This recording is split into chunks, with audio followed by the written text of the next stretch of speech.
रास्ते में खड़ी होकर जोर जोर से चिल्ला रही थी। उसका बैग लेकर एक चोर भाग रहा था।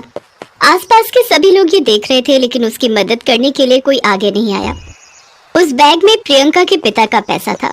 वो चोर उस पैसे को लेकर भाग गया। अब क्या होगा? मैं पापा को मुंह कैसे दिखाऊंगी? सत्यानाश हो गया। प्रियंका तब सिर्फ 10 साल की थी। उसके पिता हरिहर की तबीयत खराब थी। हरिहर ने एक आदमी से पैसे उधार ले रखे थे। तबीयत खराब होने के कारण प्रियंका के हाथ से वो पैसे भेज रहा था, लेकिन रास्ते में चोरी हो जाने के कारण उस आदमी को पैसे नहीं मिल पाए। इसीलिए उसने हरिहर को बहुत उल्टी सीधी बातें सुनाई। उस दिन से हरिहर ने प्रियंका से बात करना बंद कर दिया। तब से प्रियंका का सपना है कि वो पुलिस वाली बनेगी। आजकल शहर में चोरी चकारी बढ़ गई है। मुझे बड़े होकर पुलिस वाली बनना है। मैं खत्म करूंगी इस देश की गंदगी को। लेकिन प्रियंका को ये कहाँ पता था कि ये काम इतना आसान थोड़ी है। शहर के दूसरे हिस्से में आकांक्षा नाम की और एक लड़की बड़ी हो रही थी, और मधुपुर गांव में प्रियंका और आकांक्षा की उम्र की 2 लड़की कुसुम और माधवी भी बड़ी हो रही थी। इन चारों को आपस में तो कोई संबंध नहीं था, लेकिन ये चारों ही पुलिस वाले बनना चाहते थे, और इन चारों को जादू में बहुत ज्यादा विश्वास था। चारों ही टीवी पर हमेशा जादुई चीजें देखते रहते थे। अरे वाह, ये हुई ना बात। काश मुझे भी ऐसी कुछ जादुई शक्तियां मिल जाती तो मैं भी दुनिया वालों को दिखा देती। काश ऐसा हो जाए कि मैं जब चाहूँ जहाँ चाहूँ इन पंछियों की तरह उड़ पाऊँ। और आकांक्षा को समंदर में मछलियों की तरह तैरना था। चारों अपने अपने सपनों की दुनिया में खो गए और चारों बड़े होने लगे। वो लोग जवान हो गए और सपना पूरा करने के लिए पुलिस कैंप में भर्ती हो गए। पापा, मुझे पुलिस बनने का मौका मिला है, क्या आप अभी भी मुझसे गुस्सा रहेंगे? लेकिन हरिहर ने उसकी तरफ देखा भी नहीं। प्रियंका आंखों में आंसू लेकर कैंप की ओर निकल पड़ी। चलो, जादुई शक्तियां तो हमें मिलना संभव नहीं है, लेकिन हम चारों का पुलिस वाली बनने का सपना पूरा हो जाएगा। हम चारों मिलकर इस शहर से क्राइम हटा देंगे। हाँ हाँ, हटा देंगे। कुसुम और माधुरी गांव से है। उनके माता पिता उनकी शादी करवाना चाहते थे, लेकिन वो दोनों पुलिस में भर्ती होने के लिए शहर चले आए। और आकांक्षा के तो माता पिता ही नहीं है। वो अपने चाचा और चाची के पास पली बड़ी है। इन चारों को ही अपने घर वालों को कुछ न कुछ करके दिखाना है, इसीलिए वो मेहनत करने लग गए और ट्रेनिंग के बाद उन लोगों की नौकरी भी लग गई। और उसी वक्त खबर आई कि जंगल के पास एक दुर्गा माँ के मंदिर में कुछ आतंकवादी छुपे हुए हैं। उन डाकुओं को पकड़ना होगा, लेकिन उन लोगों के पास बहुत सारे हथियार हैं और जंगल में उनका सामना करना आसान नहीं है। पुलिस को देखते ही वो मार देंगे। सर, आपकी इजाजत हो तो मैं एक प्लान बता सकती हूँ। हाँ बोलो। सर, आप हम चारों लड़कियों को जाने दीजिए। हम पुलिस की वर्दी पहनकर नहीं जाएंगे, उनको शक भी नहीं होगा। लेकिन तुम चारों लड़कियां ये काम कैसे करोगी? कर लेंगे सर, यही करने के लिए तो पुलिस में आए हैं। ठीक है, मैं तुम चारों को इस मिशन पर भेजूंगा। तुम चारों तैयार हो जाओ। वो चारों तैयार हो गए। पुलिस की यूनिफॉर्म उतारकर उन्होंने साधारण कपड़े पहन लिए और एक एक बंदूक अपने कपड़ों में छुपा ली। उसके बाद उस मंदिर की ओर चल पड़े। मंदिर के आसपास पहुंचते ही वो चारों चौकन्ने हो गए। वो रहा मंदिर। तुम तीनों चुप रहना, जो बोलना है मैं बोलूंगी। अरे, कुछ लड़कियां आ रही हैं। कौन है ये लोग? यहाँ क्या कर रही हैं ये? अरे सुनिए, आप लोगों को कुछ चाहिए क्या, खाना वाना? कौन है तुम लोग? यहाँ क्या कर रही हो? हम पास के गांव से आए हैं। सुना कि आप लोग यहाँ फंसे हुए हो, इसीलिए पूछने आ गए।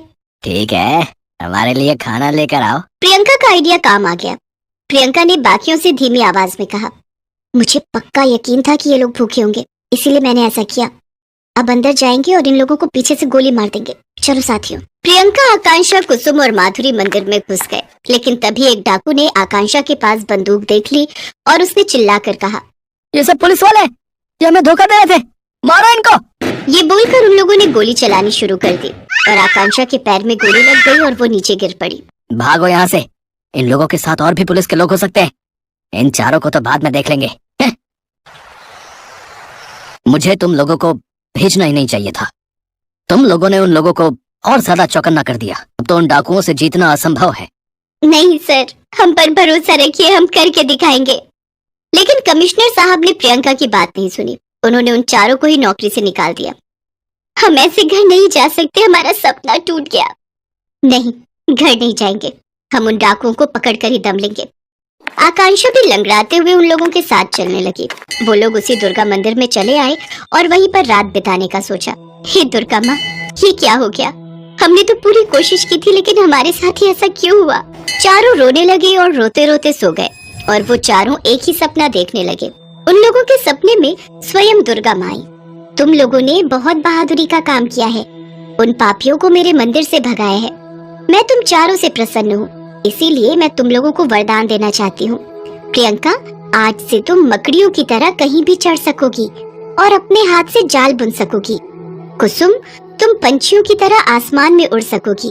आकांक्षा, तुम्हारा जख्म ठीक हो जाएगा और तुम पानी में मछलियों की तरह तैर सकोगी और अपनी सांस रोककर पानी के अंदर जा सकोगी।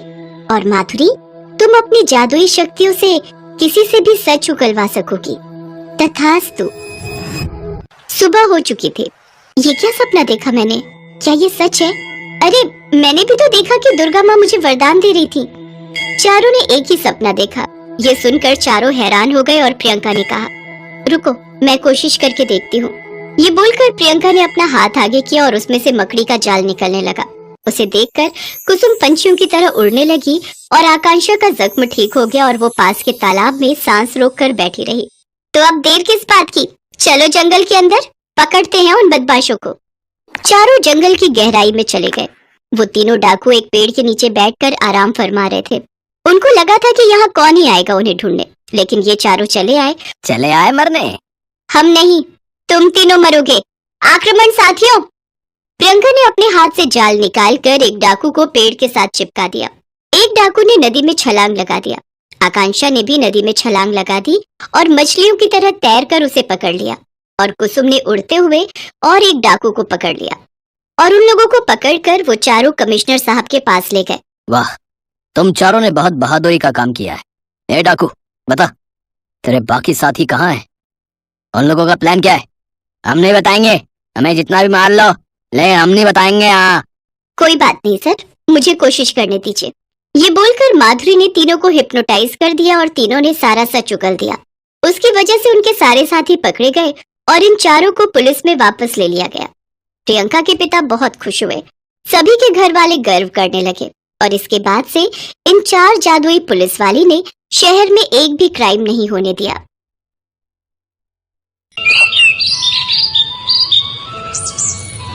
रमा, मधु और सुधा आशा देवी की 3 सरकारी बहुएं।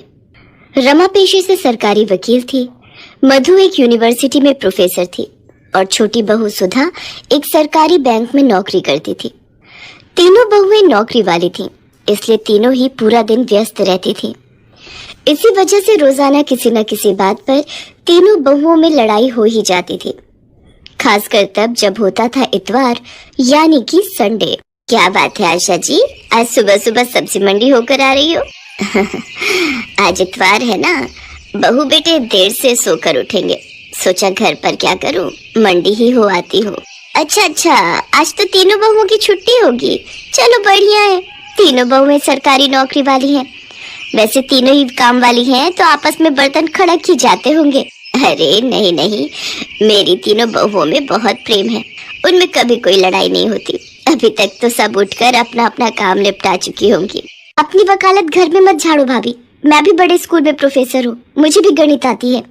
आलू के पराठे में प्याज नहीं डालेंगे, सिर्फ आलू पराठा ही बनेगा। अच्छा, मैं भी देखती हूँ कि तुम आलू के मसाले में प्याज कैसे नहीं मिलाती हो। तुम अकेले आलू का पराठा खाने वाली नहीं हो, हम सब हैं। अरे तो किसने मना किया? 6 आलू हैं, 2-2 तीनों के हो गए। ये दो मेरे, ये दो मेरे। ओहो, बहुत बढ़िया, खुद दोनों ने बढ़िया बढ़िया आलू रख लिए और मुझे ये गले हुए खराब दे दिए। बड़ी चालाक हो आप दोनों तो। अरे मैं भी बैंक में नौकरी करती हूँ, सारा हिसाब किताब मुझे भी पता है। ये आधा आलू खराब है, ये मैं क्यों रखूं? मैं अपना आलू नहीं दूंगी। मैं भी क्यों दूं? इतनी मुश्किल से संडे आता है, आलू पराठे खाने का ये मौका मैं क्यों छोड़ दूं? आलू तो मैं लेकर ही रहूंगी, देखती हूँ कौन मुझे रोकता है। हे भगवान, मैं मोहल्ले में कहती फिरती हूँ मेरी तीनों बहुएं गऊ हैं, मुंह में जबान नहीं है, तीनों में प्रेम है, पर यहाँ तो एक आलू के लिए महाभारत छिड़ी हुई है। इतनी बड़ी सरकारी नौकरी करने वाली हो तुम, पर लड़ाई बिल्कुल बच्चों की तरह लड़ती हो। थैले में आलू रखे हैं, उबाल लो जितनी मर्जी। पता नहीं मेरे इस दुनिया से जाने के बाद। आशा के इतना कहते ही तीनों बहुएं उसके मुंह पर हाथ रख देती हैं। माँ जी, आज कह दिया, आगे से ना कहना। सॉरी माँ जी, आप ऐसी बातें मत करो। आपके बिना हम तीनों अधूरी हैं माँ जी। आगे से ऐसी बातें मुंह से मत निकालना। फिर क्यों लड़ती हो तुम तीनों? देखो, जिस घर में प्यार होता है वहाँ भगवान का वास होता है, इसलिए आपस में प्रेम से रहा करो। आशा देवी अपनी तीनों बहुओं को ऐसे ही प्रेम भरी सीख देती रहती थी। उसके बाद तीनों बहुएं मिलकर एक साथ नाश्ता बनाती हैं। रोजाना की तरह वही खट्टी मीठी नोकझोंक के बीच आशा देवी की बदौलत तीनों बहुओं में आपसी प्यार बना हुआ था। आशा देवी की ननद मनोरमा कुछ दिनों के लिए रहने आ जाती है। मनोरमा स्वभाव से चुगलखोर और झगड़ालू है, पर क्या करे, है तो आशा देवी की ननद ही ना। आशा भाभी कहाँ हो? मैं तो कब की बात धोकर बैठी हूँ। तुम्हारी बहुएं कहाँ हैं? मुझे चाय नाश्ता कौन सी बहू देगी? जी रुको, मैं तुम्हारे लिए पोहा और चाय बनाकर ला रही हूँ। बुआ जी पाए लागू, मैं चलती हूँ, आपको शाम को मिलूंगी। मैं भी चलती हूँ बुआ जी, प्रणाम।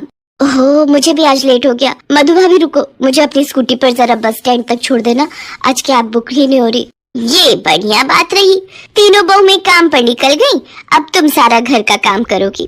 तो क्या हुआ जीजी, सफाई बर्तन वाली लगी हुई है, घर का काम करने में हर्ष थोड़ी है। तुम तो ऐसे ही चिंता करती हो। ये लो पोहा और चाय लो, बाकी सब चिंता छोड़ दो।